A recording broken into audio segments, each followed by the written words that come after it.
Small cap share मुनाफा तो जबरदस्त कराते हैं, लेकिन इनमें जोखिम भी काफी बड़ा होता है। अगर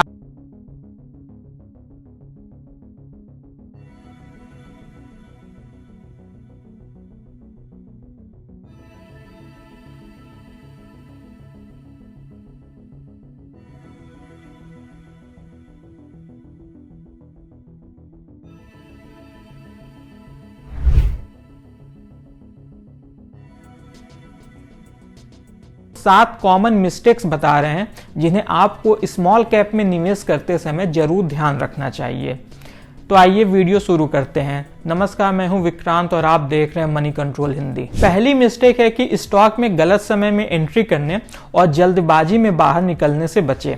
अगर आप हेरा फेरी फिल्म की तरह ऐसे स्टॉक्स का सपना देखते हैं जो बस 21 दिन में आपका पैसा डबल कर दे, तो आप एक बहुत बड़ी गलती कर रहे हैं। ऐसे सपना देखना आपको भारी घाटा करा सकता है। स्मॉल कैप में निवेश के लिए मार्केट एक्सपर्ट आमतौर पे 3 स्टेप का फॉर्मूला फॉलो करते हैं। पहला, सही समय पे एंट्री करना। दूसरा, स्टॉक्स को बढ़ने का पर्याप्त मौका देना। और तीसरा, सीजनल उतार चढ़ाव से बचने के लिए अपने रिस्क को मैनेज करना। सही समय पे एंट्री का मतलब है कि जब स्टॉक का भाव ऊंचा हो उस वक्त इसे नहीं खरीदें, बल्कि इसके सही वैल्यूएशन पे आने का इंतजार करें।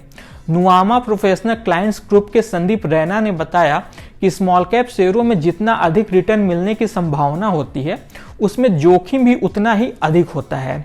इसीलिए निवेशकों को काफी सोच समझकर ऐसे स्टॉक्स को चुनना चाहिए। एलियोस फाइनेंशियल सर्विसेज के शाम चंडाक भी इस बात से सहमत हैं। उनका मानना है कि स्मॉल कैप शेयरों का प्रदर्शन सीजनल है, न कि 12मासी। वह निवेशकों को इसके आधार पर सेक्टर्स और थीम चुनने की सलाह देते हैं, फिर मैक्रो इकोनॉमिक और जियोपॉलिटिकल जैसे दूसरे फैक्टर को ध्यान में रखकर बेहतर एंट्री पॉइंट चुनने की सलाह देते हैं। दूसरा मिस्टेक है कि पहले दिन से जोश एकदम हाई रखना। कई बार बहुत ज्यादा जोश भी हानिकारक होता है। 2023 की शानदार तेजी देखकर कई नए निवेशक इस साल बड़े रिटर्न के लालच से बाजार में आएंगे। हालांकि यहां पर एक बार में सारी पूंजी लगाना जोखिम भरा हो सकता है।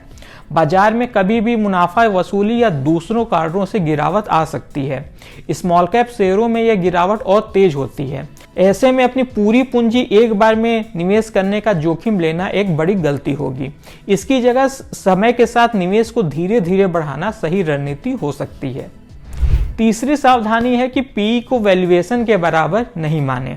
अधिकतर निवेशक किसी कंपनी के वैल्यूएशन को देखने के लिए पीई रेशियो को सबसे सटीक फार्मूला मानते हैं। हालांकि स्मॉल कैप के लिए मामला थोड़ा अलग हो सकता है। ऐसा इसलिए क्योंकि इस सेगमेंट में कई सेक्टर्स, कैटेगरी और स्पेशल बिजनेसों के स्टॉक भी शामिल होते हैं। कई बार ऐसा होता है कि स्टॉक से तुलना के लिए अधिक कंपनियां मौजूद नहीं होती हैं। ऐसे में सिर्फ पीई पर निर्भर रहना कई बार धोखा दे सकता है। रैना ने कहा कि इसकी जगह स्टॉक की लंबी अवधि की ग्रोथ की संभावनाओं को देखें, साथ ही स्टॉक के मार्जिन प्रदर्शन और रिटर्न ऑन कैपिटल एम्प्लॉयड जैसे मापदंडों पर विचार करें। चौथी गलती है कि लोग ज्यादा रिसर्च नहीं करते हैं। स्मॉल कैप में निवेश के लिए व्यापक शोध और मेहनत की जरूरत पड़ती है। इस सेगमेंट की कंपनियां कई बार बहुत छोटे और नीश सेगमेंट में कारोबार करती हैं। ऐसे में कंपनी की वित्तीय स्थिति, उसके लक्ष्य और ग्रोथ की संभावनाओं को समझने के लिए काफी परिश्रम करना पड़ता है। अधिकतर बड़े ब्रोकरेज फर्म इन स्टॉक को कवर नहीं करते हैं, इसलिए निवेशकों को ये सारी मेहनत खुद ही करनी पड़ती है।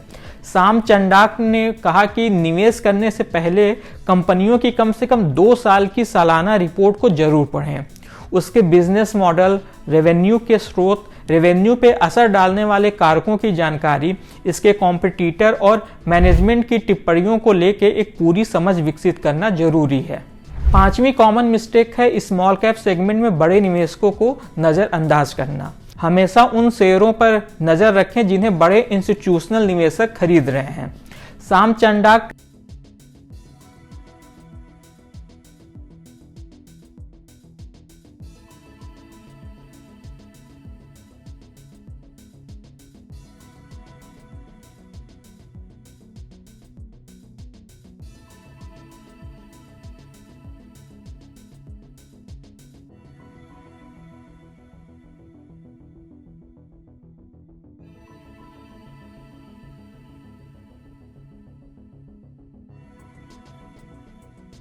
लार्ज कैप के मुकाबले स्मॉल कैप कंपनियों का कारोबार ज़्यादा अधिक सेगमेंट में फैला हुआ होता है। इसका मतलब है कि किसी एक कंपनी के वैल्यूएशन का आधार जरूरी नहीं है कि दूसरी कंपनी पर भी फिट हो। रैना उन शेयरों से बचने का भी सुझाव देते हैं जो बहुत ही जटिल या नीश सेगमेंट में कारोबार कर रही हैं। ऐसा इसलिए क्योंकि ऐसे मामलों में उन कंपनियों के बिजनेस मॉडल को समझना आम निवेशकों के लिए मुश्किल हो जाता है।